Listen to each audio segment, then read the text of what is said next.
Эртең мененкиге алынган маалымат боюнча Кыргызстанда дагы 17 кишиге коронавирус жукканы аныкталды.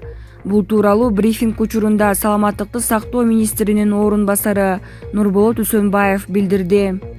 Анын айтымында жаңы учурдун 5-өө Бишкек шаарында, 1-өө Ош областында, 11-и Нарында катталган. Ушуну менен жалпы бейтаптардын саны 466-га жетти. 17 кишинин 7-өө аял, 10 эркек киши. Франциялык окумуштуулар коронавирус жогорку температурага көп убакыт чыдай ала тургандыгын билдиришти. Бул тууралуу чет элдик басылмалар жазып чыгышты. Маалыматка ылайык Экс-Маршелл университетинде эмгектенген Реми Шарел жана анын кесиптештери африкалык жашыл маймылдын клеткаларын жана COVID-19 вирусун белоктор менен бир пробирада жайгаштырган. Мындай жол менен алар вируска адамдын оозунун ичиндеги окшош биологиялык жагдай түзүп беришкен. Коронавирусту өлтүрүү үчүн аны 15 мүнөт бою 92 градус ысыкта кармоого туура келген. Бул убакыт өткөндөн кийин гана вирус толугу менен активдүү болбой калган деп жазылган маалыматта. Окумуштуулардын айтымында бул жүргүзүлгөн үзүлдөө вирус менен иштеп жаткан лаборанттардын коопсуздугун сактоо үчүн өтө зарыл. Пандемия жаңы башталган мезгилде окумуштуулар жай мезгилинде эпидемия күчүн жоготуп басаңдайт деп болжошкон. Бирок акыры болуп жаткан изилдөөлөр коронавирус жогорку температурага туруштук берерин көрсөтүүдө. Кыргызстан шашылыш түрдө эл аралык өнүктүрүү ассоциациясынан 12 миллион 150 миң доллар алганы жатат. Бул боюнча мыйзам долбоорун ратификациялоо үчүн Саламаттыкты сактоо министри Сабиржан Абдикаримов жогорку кеңешке алып келди. Аталган каражаттын 6,75 миллион доллары грант, калган 6,75 миллиону кредит түрүндө 0,75% чен менен 6 жылдык мөөнөткө берилет. Министрдин айтымында аталган каражат медицина кызматкерлерин окутууга, өздүк коргонуу каражаттарын алууга, транспорт уюштурууга, өткөрүү пункттарын модернизациялоого жумшалат. Лабораторияларга, айрым ооруканалардын интенсивдүү терапия бөлүмдөрүнө керектүү жабдуулар алынат. Коронавирустан жабыркаган бейтаптарга дары-дармек жана башка медициналык товарлар сатып алынат.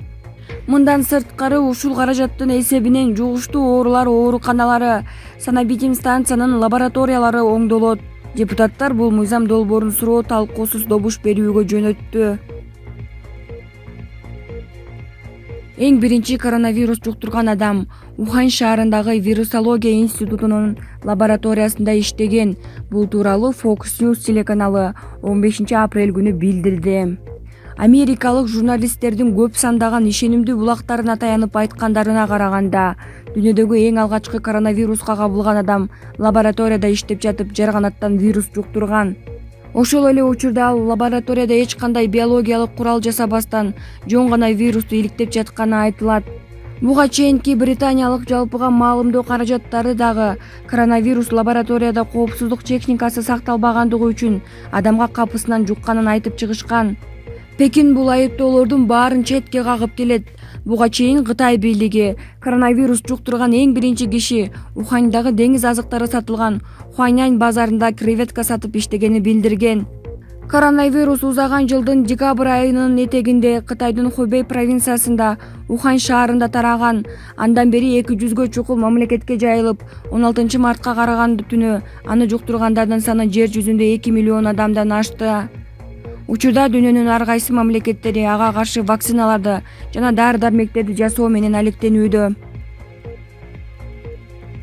Джонс Хопкинс атындагы университеттин системалуу изилдөө жана инженеринг борборунун сайтындагы маалыматка таянсак, дүйнө жүзү боюнча коронавирус жуктургандардын саны 2 миллион 984 миң адамдан ашып кетти. Ал эми өлгөндөр 128 миң 71 болсо, айыгып кеткендердин саны 501 миң 206 адамды түзөт. Мамлекеттер боюнча коронавирус жуктургандардын эң алдында 609 миң 696 жараны менен АКШ турат. Экинчи орунга Испания 177 миң 633, үчүнчү орунга Италия 162 миң 488 чыкты. Коронавирус эң көп жайылгандардын тизмесине Германия 132 миң 321, Франция 131 миң 362 кирген. Кыргызстандын коңшулары Казакстанда 1290, Өзбекстанда 1275 адамга жетти. Бүгүнкү статистика боюнча эң аз саны Йеменде катталды. Бул өлкөдө коронавирус 1 кишиге жуккан. Россияда коронавирус толугу менен июнь айынын башында же ортосунда жок болушу мүмкүн. Мындай пикирин РИА Новости агенттигине Россиянын Илимдер академиясынын академиги, Пирогов университетинин кафедра жетекчиси Александр Чучалин билдирди. Учурда коронавируска кабылган бир адам 2 же 3 кишиге вирус жуктуруп жатат. Дарыланып жана сакайып жаткандарды эсептеп көргөндө, июнь айында Россия вирусту толугу менен жеңе алат, деди Чучалин. Белгилей кетсек, учурда Россияда коронавирус жуктуруп алгандардын саны 24490, анын ичинде 1986 киши сакайып, 198 каза болду.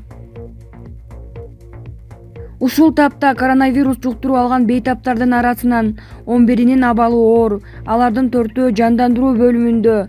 Бул туурасында Саламаттык сактоо министринин орун басары Нурболот Үсөнбаев брифинг учурунда билдирди. Жалпысынан 370 киши ооруканада, 359 оорулуунун абалы орточо жана канааттандырарлык деп бааланууда. Калган 11 адам оор абалда, деди Үсөнбаев. 25 марттан баштап өлкөдөгү эпидемиологиялык кырдаалдан улам Бишкек, Ош жана Жалал Абад шаарларына, Ноокат, Кара Суу жана Сузак райондоруна өзгөчө абал киргизилген. Мындай режимге 15 апрелден тарта Нарын шаары менен Ат Башы району да кошулду. Ал эми калган аймактарда өзгөчө кырдаал тартиби иштеп жатат. Кыргызстанда турмуш шарты оор үй бүлөлөргө гуманитардык көмөк көрсөтүү үчүн 9 миллион сом бөлүндү. Бул оор кырдаалда жашап жаткан адамдарды тамак аш менен камсыз кылуу үчүн Эмгек жана социалдык өнүктүрүү министрлигинде ачылган атайын эсепке чогултулган акча сарпталат. Анын ичинде Ош шаарына 4 миллион сом, Нарын шаарына 1 миллион сом, Жалал Абад шаарына 1 миллион сом, Сузак районуна 2 миллион сом жана Ноокат районуна 1 миллион сом бөлүндү. Мындай чечим муктаж адамдарга жардам бөлүштүрүү боюнча комиссиянын жыйынында кабыл алынды. Бул тууралуу өкмөттүн басма сөз кызматы билдирди. Бишкекте өзгөчө абал учурунда кызматтык унаада мас абалында кармалган кызматкерлер иштен айдалды. Бул тууралуу ИИМдин басма сөз кызматынан билдиришти. Аталган факт боюнча кызматтык иликтөөнүн жыйынтыгы менен ИИМдин криминалдык милиция кызматынын 3 кызматкери кызматтык тартипти бузгандыгы аныкталды. Биринчиден, алар коменданттык сааттын талаптарын бузушту. Экинчиден, кызматтык милдеттерин аткаруу мезгилинде мас абалында жана кызматтык автоунаада кармалышкан. Аталган 3 кызматкер Бишкек шаарындагы наркология борборунда медициналык кызматкерлер тарабынан текшерилип, алардын мас экендиги тастыкталган жана тиешелүү документтер толтурулган. Автоунаа атайын айып салуучу жайга токтотулган. Кызматтык иликтөөнүн жыйынтыгында ички иштер органдарынын кызматкерлери өзгөчө абал учурунда күчөтүлгөн даярдык баскычында кызмат өтөп жаткандыгына карабастан, алар мыйзам талаптарын жана кесиптик этиканын ченемдерин сактаган эмес. Ошондуктан алар ички иштер органдарынын катарынан бошотулду. ИИМ кызмат учурунда тартип бузган кызматкерлерден тазалоону улантат, аларга катуу чараларды көрөт жана эскертет. Ички иштер министрлиги кызматтык милдеттерин так аткарбаган, өзүнүн коом алдындагы, эл алдындагы парзына жана милдетине кайдыгер караган, милициянын кадыр-баркын кетирген, пара алган, мыйзам бузган кызматкерлерден тазалоо боюнча ички иликтөөлөр кызматына катуу талаптарды коет, деп жазылат маалыматта.